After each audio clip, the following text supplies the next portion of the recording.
O Neemias, ele fez uma grande obra. É um termo que a gente costuma usar no nosso dia a dia, em um momento dessa reconstrução dos muros, né? Neemias reconstruiu os muros de Jerusalém, que estavam todos destruídos, e o povo perdido, enfim. E em um momento ele fala: estou fazendo uma grande obra, e a boa mão de Deus está sobre mim.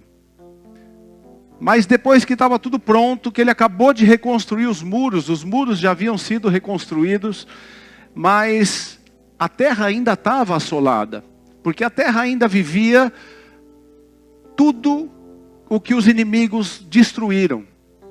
Eles reconstruíram os muros, mas os corações deles estavam destroçados por tudo que passaram.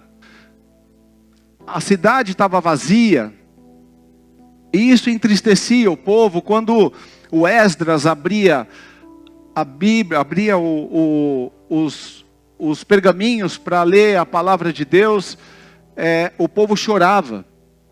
Neemias, quando lia, o povo chorava, porque o coração do povo estava triste, estava amargurado. Eles estavam vivendo um tempo difícil, mesmo após a reconstrução dos muros. E Neemias reúne todo o povo. Ele reúne todo o povo e diz essa palavra: a alegria do Senhor é a nossa força. Amém? Nós estamos vivendo um tempo, queridos, eu vou me ater aqui, não é na história do Neemias, nem no livro de Neemias, mas nessa frase clássica dele, que nós usamos no nosso dia a dia: a alegria do Senhor é a nossa força.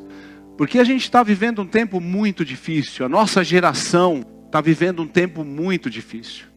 Sempre houve ansiedade, sempre houve depressão, sempre aconteceu tudo isso. Não é novidade isso para nós, mas na proporção que tem acontecido, nós nunca vivemos. Eu digo a sociedade de modo geral, não é nem só no Brasil, mas o mundo todo. Nós nunca tivemos psicólogos tão lotados e psiquiatras agendas superlotadas. Nunca se vendeu tanto remédio. E tudo isso por conta desse momento que nós estamos vivendo. Nós estamos vivendo os últimos tempos. Nós estamos vivendo o tempo final. Jesus disse que quando nós ouvíssemos de guerras, de rumores de guerras, quando nós ouvíssemos falar de terremotos, de catástrofes, e o amor ia se esfriar, e ele relata um monte de situações assim que a gente pode ver hoje, não precisa procurar para ver, você simplesmente ouve comentários sobre o que os jornais estão mostrando, o que está acontecendo no mundo, e é exatamente o que Jesus relatou. E Jesus disse: quando tudo isso estiver acontecendo, é o princípio do fim. Esse é o tempo que nós estamos vivendo, e tudo isso traz sobre nós um peso na nossa mente, na nossa alma, porque além das nossas aflições pessoais, das nossas dificuldades, além de tudo que nós temos que enfrentar nas nossas vidas, nós temos ainda todo um contexto de humanidade que está cada dia pior. Tempos finais. Estudiosos dizem que há 2.500 profecias sobre o final dos tempos, e dessas 2.500, 2.000 já se cumpriram. Estamos indo para o final, queridos. Não sabemos se esse final dos tempos é hoje, amanhã, semana que vem, ou daqui 50 anos. Mas os estudiosos dizem que há uma probabilidade muito grande da volta de Cristo ser na nossa geração. Ninguém pode afirmar essa data, mas com base nesse relógio do final dos tempos, os sinais, as profecias, nós estamos muito próximos de tudo isso. Então, quando Neemias fala dessa alegria do Senhor, ele não está falando da alegria das circunstâncias, da alegria circunstancial, porque as coisas da vida também trazem alegria. Quando nós vamos, sei lá, compramos algo que nós queríamos muito, isso traz alegria. Quando a gente faz uma viagem que gostaria muito, isso traz alegria. Quando nasce um filho, isso traz alegria. Quando, sei lá, coisas da vida, do cotidiano, trazem alegria para nós. Mas não é essa alegria que ele está falando. Neemias está falando de uma alegria em tempos de dificuldade. A alegria do Senhor, não a alegria do mundo. Jesus fez um comentário sobre isso, falando da paz. Ele falou assim: eu vos dou a minha paz, não a paz do mundo, porque o mundo também traz uma paz para nós. Se você tiver com as contas pagas, se você estiver saudável, se a sua vida estiver tudo bem, naturalmente você vai estar em paz. Mas se alguma coisa acontecer de errado, essa paz acaba instantaneamente. E Jesus falou, ele disse: eu não te dou a paz do mundo, essa paz que acaba no primeiro momento de aflição. Eu te dou a minha paz, a paz que excede todo entendimento, que guarda o teu coração no meio das aflições e no meio dos problemas. Jesus já sabia de tudo isso que nós iríamos viver nessa geração, nas anteriores e se houver nas próximas. E Neemias fala dessa alegria como a paz que Jesus disse, que é a alegria firmada no Senhor. E ele fala que essa alegria, ela traz força. Essa alegria é a nossa força. Essa alegria é uma fonte de força para nós. Toda essa situação que nós estamos vivendo de aflição, de dores, enfim, tudo isso nunca fez parte do plano original de Deus para nós. O plano original de Deus era de paz e de alegria. Alegria no Espírito Santo. Deus passava todas as tardes com Adão no paraíso, lá no Éden. E eram tardes maravilhosas de conversa, de presença do próprio Deus. O Adão nem tinha noção do que era isso, porque ele não conhecia nada diferente. Então, para ele, aquela presença gloriosa e maravilhosa de Deus era o comum e era o normal. Mas esse foi o propósito da criação do ser humano, de todos nós. Deus criou você porque Ele planejou você. Lá na época do Adão você já estava planejado, eu já estava planejado. E o propósito de Deus é que nós estivéssemos com Ele, na presença dEle, vivendo com Ele, em tempos de paz, em tempos de alegria. Mas o pecado rompeu tudo isso. O pecado abriu um abismo. O pecado trouxe esse juízo sobre a humanidade, esse juízo que traz a aflição, esse juízo que traz as dores, que traz o suor do trabalho, enfim. E nós vivemos essa situação hoje por conta do pecado. Mas Deus continua, mesmo nós estando debaixo desse juízo colocado sobre o homem, sobre a mulher, sobre o ser humano, Deus continua buscando um caminho, buscando uma forma de atrair o nosso coração para Ele, para que a gente possa, mesmo debaixo dessas aflições que nós vivemos aqui na terra, a gente viver, entre aspas, tardes na presença de Deus. Tardes de conversas e de alegria na presença de Deus. Tardes de paz, de coração em paz. Mesmo no contexto de vida que nós vivemos, mesmo com aflições, mesmo com perdas, mesmo com tudo que acontece nessa terra e que tem por acontecer. Deus, o propósito maior da criação de Deus nunca foi o planeta Terra, a natureza ou qualquer coisa nesse sentido. O propósito do coração, o propósito original, inicial de Deus é você e eu. É nós estarmos com Ele, nós confiarmos nele, nós descansarmos nele. É você aprender a, mesmo no meio dos problemas e aflições, se sentir em pastos verdejantes, em caminhos aplanados, porque alguém está governando a tua vida. Alguém está cuidando da sua vida. Por mais que seus olhos estão vendo situações complexas, alguém está governando a sua vida. O próprio Deus está governando a sua vida.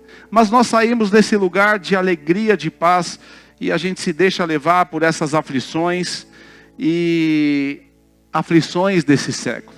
Mas eu creio que nessa noite o Senhor quer nos trazer de volta. Deus quer nos trazer de volta para esse lugar de paz, para esse lugar de alma aquietada, para esse lugar de confiança e de fé. Amém? Eu creio que todos nós, que está em casa também, nós sairemos nessa noite com o nosso coração aquietado, firmado e fortalecido pela alegria do Senhor. Amém? Vamos relembrar um pouquinho de quem é esse Deus. Porque nós, pela nossa incapacidade,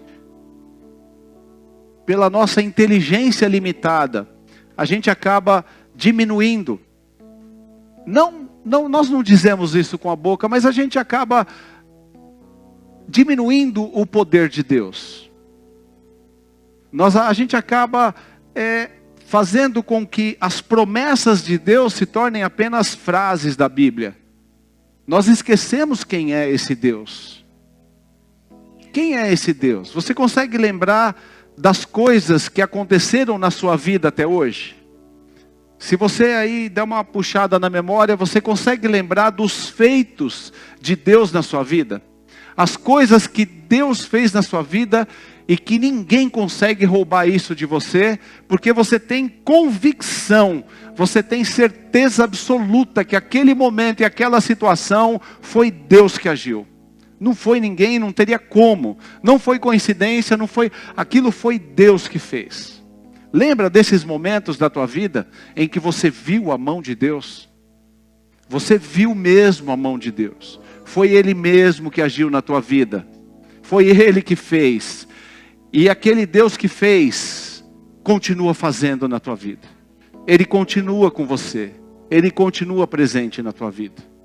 Mas vamos relembrar um pouquinho de quem é esse Deus. No livro de Malaquias, que é o último livro do Velho Testamento, o povo estava perdido. O povo já estava confundindo e misturando o que era santo, o que era pecado. E aí é um livro em que Deus dá uma bronca ali, várias palavras de conserto, de acerto. E depois dessas palavras, houve um silêncio de Deus de 400 anos. 400 anos Deus ficou em silêncio. Não houve mais profecia, Deus não falou mais nada. E aí depois disso, aparece João Batista. No meio desse silêncio de 400 anos, no final desse silêncio de 400 anos, aparece João Batista, no meio do deserto. E ele vem dizendo assim: é chegado para vocês o reino de Deus. Chegou o reino de Deus. João Batista não fala assim, chegou uma nova religião agora, uma boa religião. Uma religião talvez melhor do que a que você frequenta. Não. Ele não disse isso. Ele não disse que chegou uma nova instituição agora, que é muito séria, muito organizada e que funciona muito bem. Ele não disse que chegou uma nova terapia que é excelente, que realmente ajuda e te dá uma força muito grande, ou uma nova ideologia. Ele falou, é chegado o reino de Deus. E esse reino de Deus, ele dá uma dica para você entrar nele. Ele fala, arrependei-vos, se arrependam, porque é chegado o reino de Deus.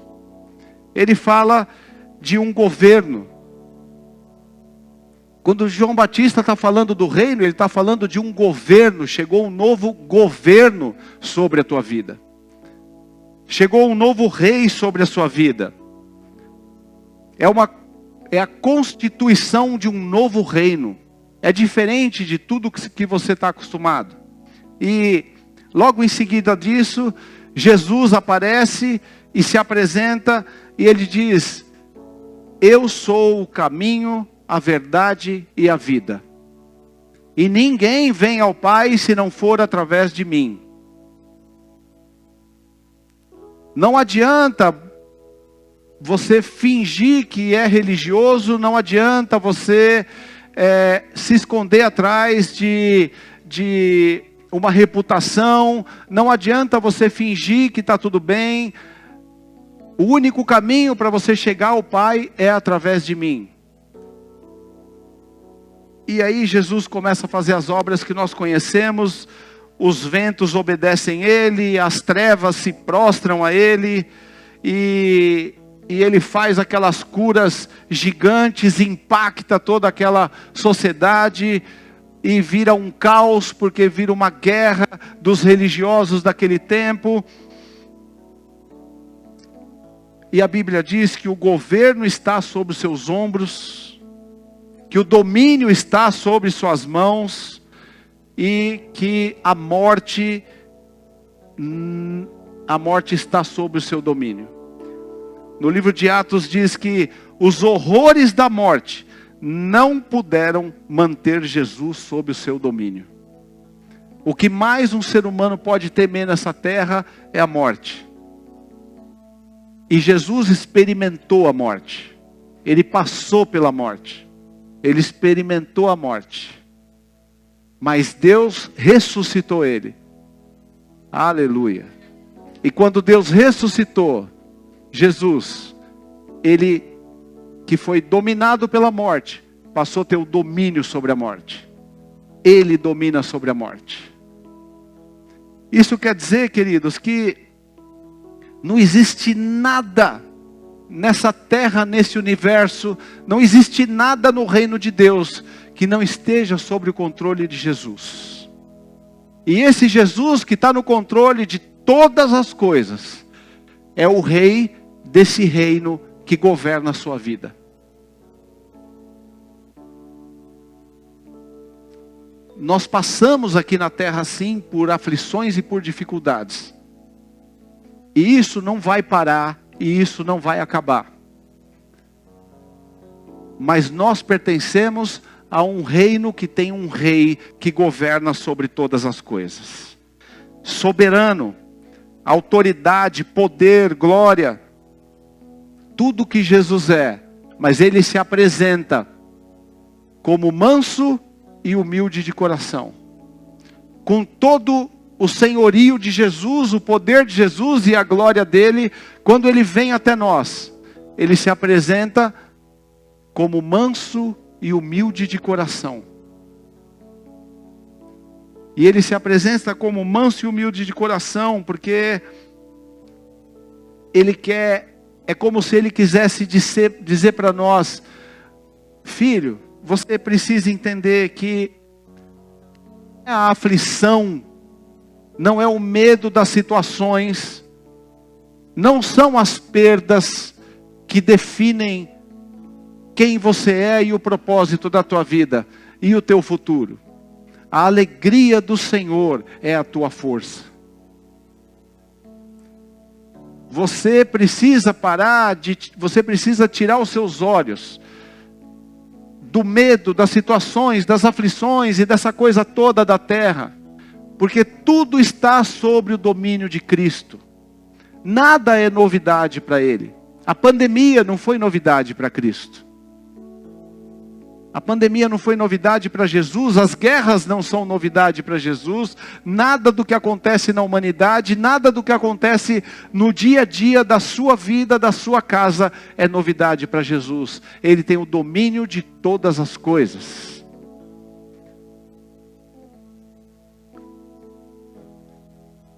Em João 15, Jesus fala sobre, ele está discorrendo sobre a videira e os ramos, que quem permanecer você precisa permanecer nele, permanecer na videira, que quando você está ligado nele, você floresce, e ele vai discorrendo sobre a videira. Ele é a videira e nós somos os ramos.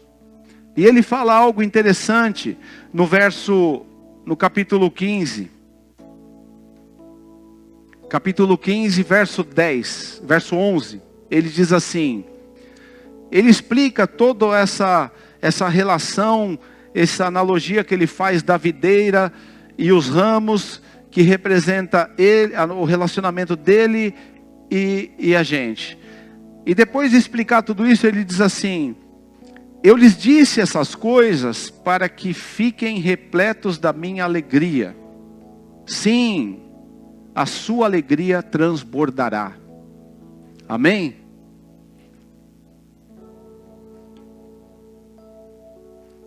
Em 1 Tessalonicenses também, capítulo 5, verso 16, o apóstolo Paulo fala: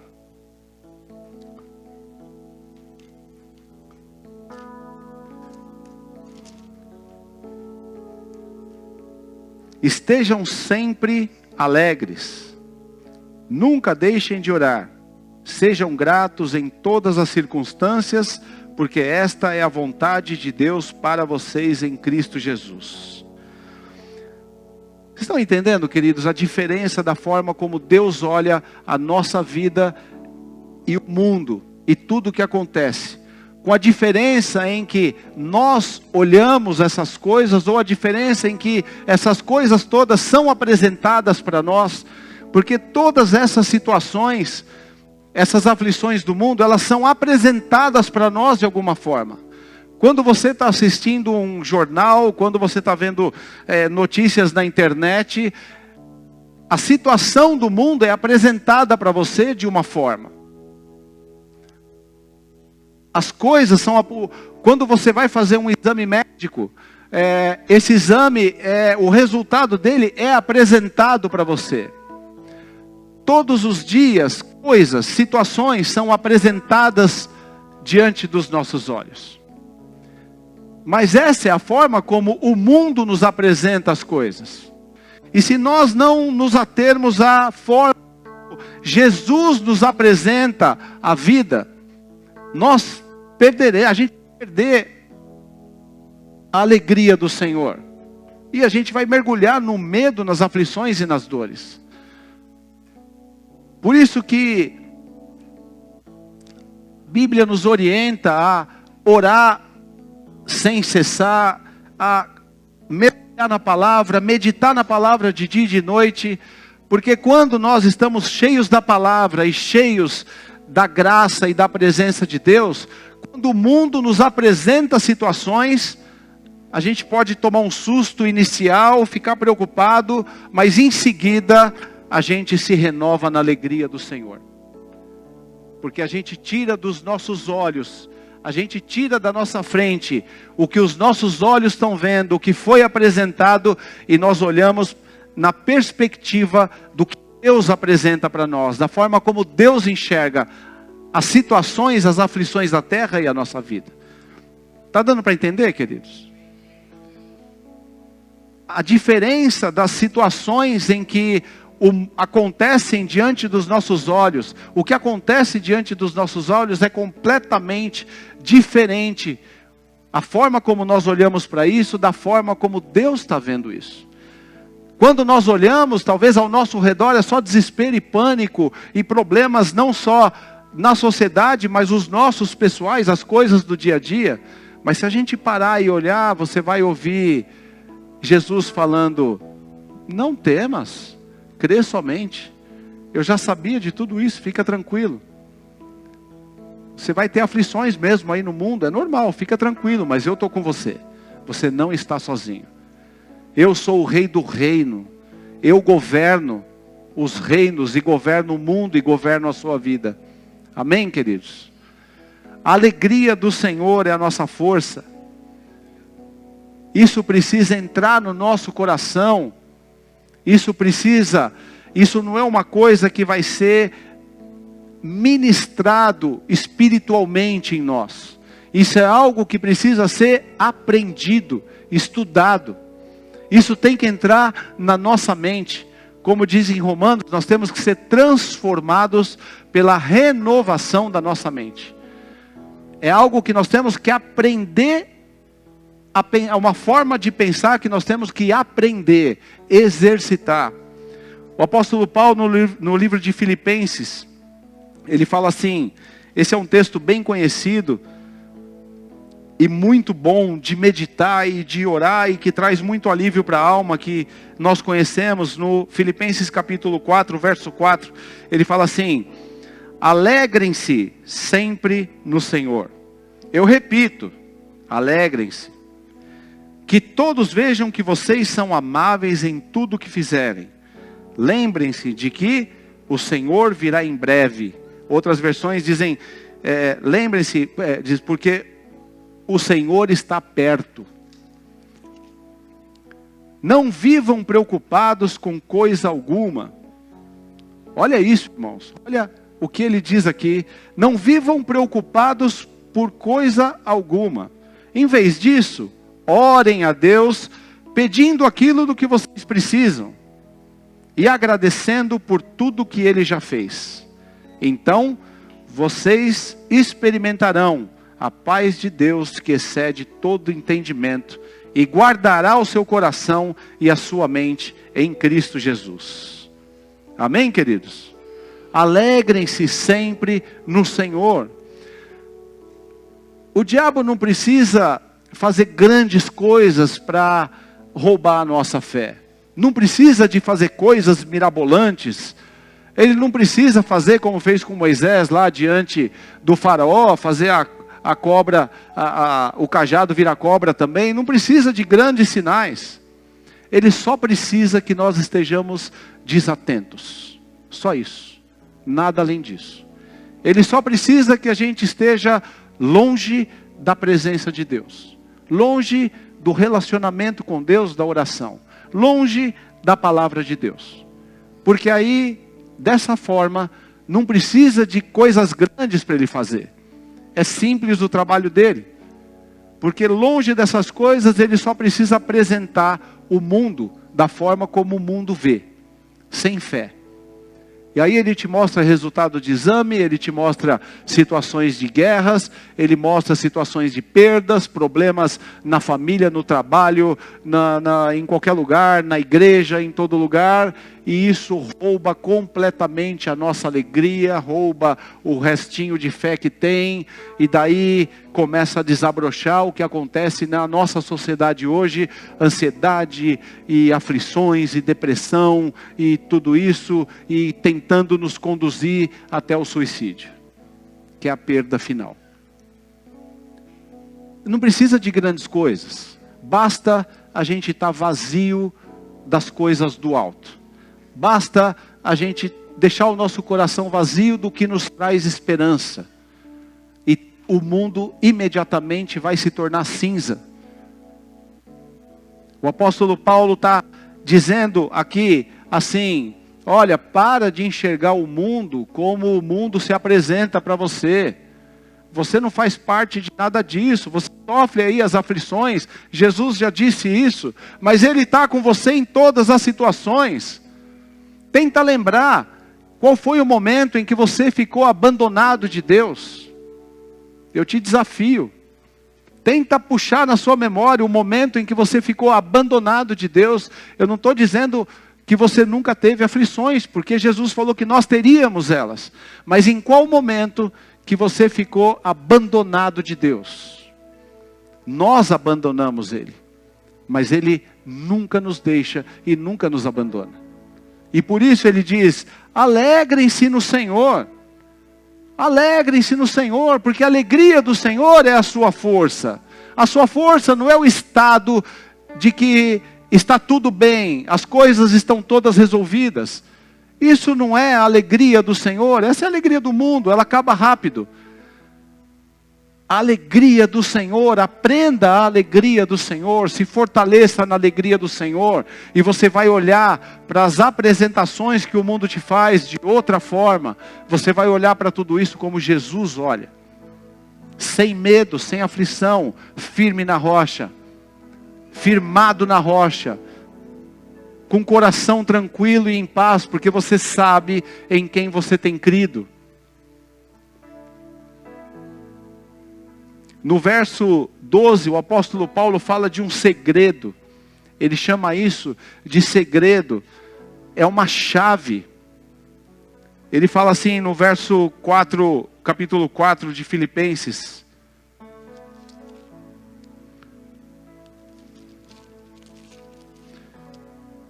Capítulo 4, verso 11. Ele fala assim.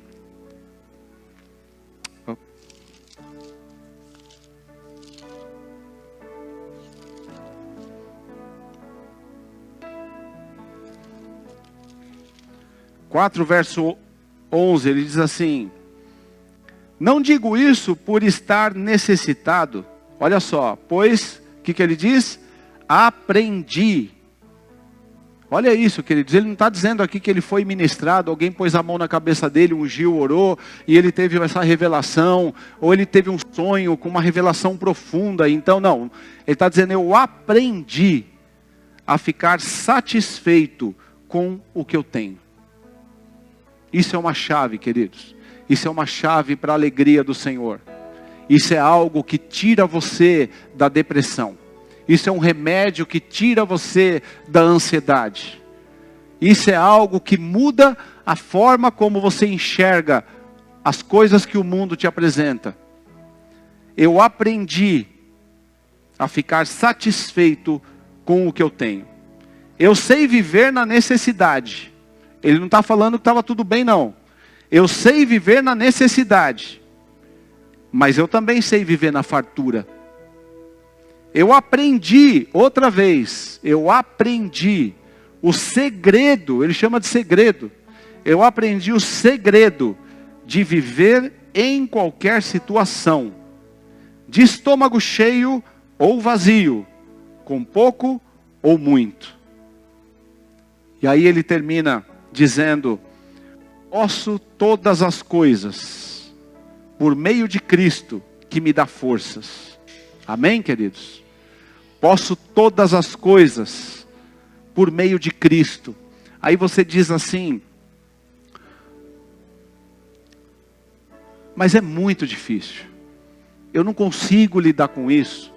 Eu não posso lidar com isso, porque me abala e eu fico preocupado e isso entra na minha alma, nos meus pensamentos e toma os meus pensamentos.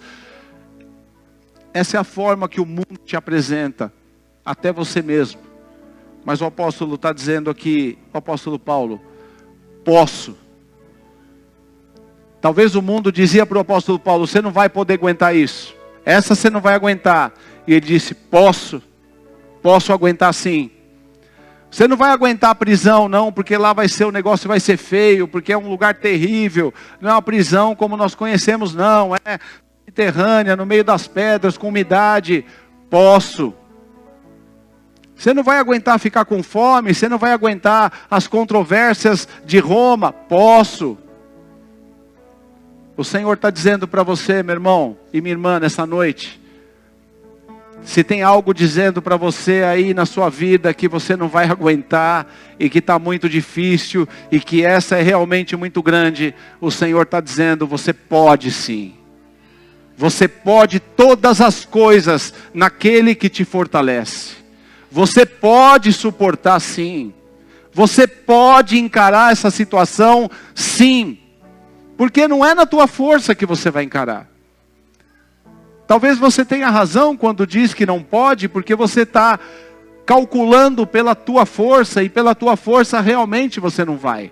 Mas você pode encarar essas situações sim, porque é na graça e na força de Cristo. A alegria do Senhor é a sua força. A alegria do Senhor é que te renova a cada manhã. Você só precisa viver isso. Você só precisa mergulhar e entender e olhar para a sua vida desse prisma, dessa forma, enxergar a tua vida com esse olhar, através das promessas de Deus. Quando você acordar, agradece a Deus pelas misericórdias do Senhor, e se você pecou, e se você tropeçou, as misericórdias do Senhor se renovam a cada manhã. Confessa o que você errou e Deus te dá uma nova chance. E já declara logo ao amanhecer: eu posso todas as coisas naquele que me fortalece. E esse posso não é arrogância, ou que eu posso conquistar.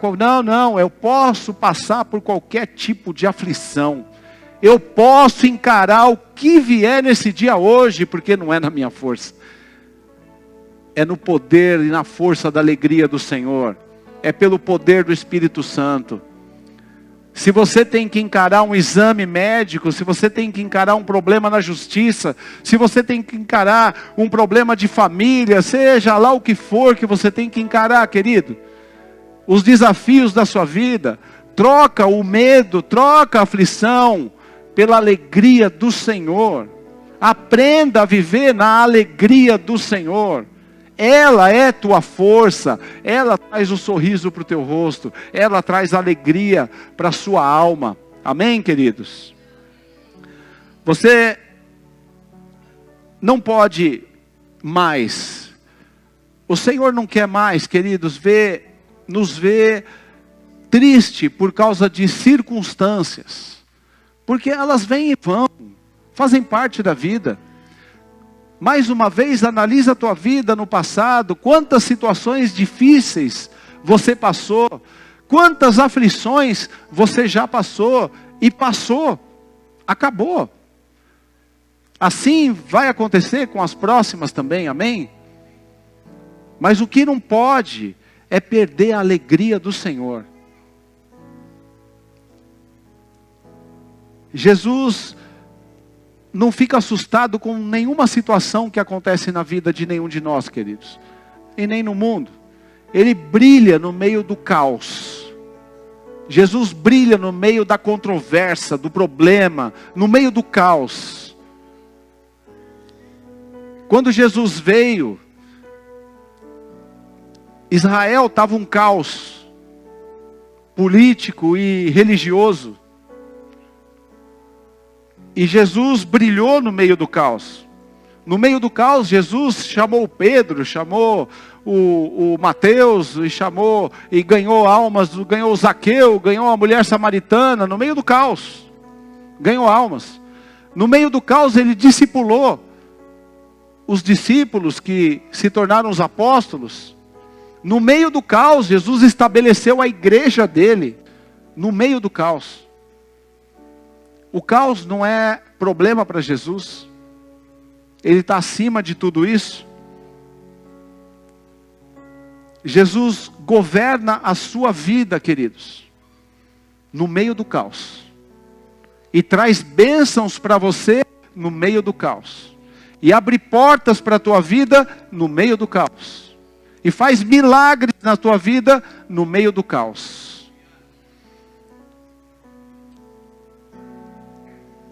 Aleluia. Eu creio que nessa noite o Senhor quer nos tirar desse lugar de aflição, de preocupação, de depressão, de ansiedade, porque assim como Jesus brilha no meio do caos, e nós somos cristãos, cristos pequenos, nós temos o Espírito Santo dentro de nós, nós também temos que brilhar no meio do caos aqui nessa terra, queridos. E é isso que Ele quer. Que nós possamos brilhar nessa terra, no meio do caos. Que nós possamos, no meio desse final dos tempos, brilhar e fazer a diferença. Nós não podemos nos igualar às pessoas que não conhecem a Cristo. Nós temos que ser sal da terra, ser luz para o mundo. Nós temos que brilhar. E esse brilhar que Jesus fala, não é brilhar a forma como o mundo entende brilhar, porque brilhar para o mundo é sucesso, é conquista, são se tornar grande. E o brilho para Jesus não é nada disso. O brilho para Jesus é você brilhar na alegria do Senhor, no meio do caos, no meio das aflições. Você ter a sua fé firmada na rocha, você ter o seu coração inabalável, como o Monte Sião, que não se abala e permanece para sempre. Amém, queridos? Vamos ficar de pé.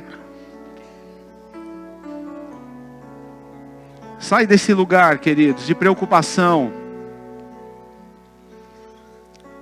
O rei Davi, no Salmo 51, que nós conhecemos, que já lemos tanto, ele estava no meio de um caos na vida dele. E ele não pede para Deus fazer um milagre ali e consertar os problemas dele. Ele não pede para Deus transformar ali a família dele, os filhos dele. Ele não pede nada disso. O que ele fala na oração dele para o Senhor, ele fala: Senhor, não afasta de mim o teu espírito, não tira de mim a alegria da salvação. Ele podia conviver até com os problemas da família, ele podia conviver com todas as outras coisas, mas sem a alegria do Senhor ele não suportava. Ficar sem a alegria da salvação ele não aguentava. Ficar sem a presença de Deus era insuportável. Fecha seus olhos, queridos. A alegria do Senhor é a sua força. Independente de estar tudo bem ou não estar tudo bem, independente de estar tudo sob controle ou não está nada sob controle, independente de qualquer situação, você está debaixo da potente mão de Deus. Você está no esconderijo do Altíssimo, à sombra do Onipotente. Descansa no Senhor, alivia a tua alma. Aleluia. Santo Espírito de Deus, vem, Senhor, sobre a tua igreja, Pai. Renova a alegria, Senhor. Renova a alegria, Pai. Essa alegria do Senhor que nós já sentimos em algum momento e que foi sufocada pelos espinhos. Aquela semente, Senhor, que já brotou um dia, mas que ficou sufocada, Pai, por espinhos, por aflições, por situações que tem matado a alma, Senhor, que tem judiado, Senhor. Nós pedimos em nome de Jesus, Pai, que a tua alegria venha brotar nessa noite, Senhor. Que venha brotar a alegria do Senhor nos nossos corações, o regozijo do Senhor, Pai. Nós possamos descansar no teu colo, Senhor. Que possamos nos deleitar da tua presença, Pai. Vem, Espírito Santo de Deus. Vem ministrando sobre a tua igreja, ministra sobre nós, Senhor. Arranca de nós, Senhor. Tira de nós, Pai. Tira de nós, Senhor. Nós temos que brilhar nessa terra, temos que ser diferentes, Senhor. Em nome de Jesus.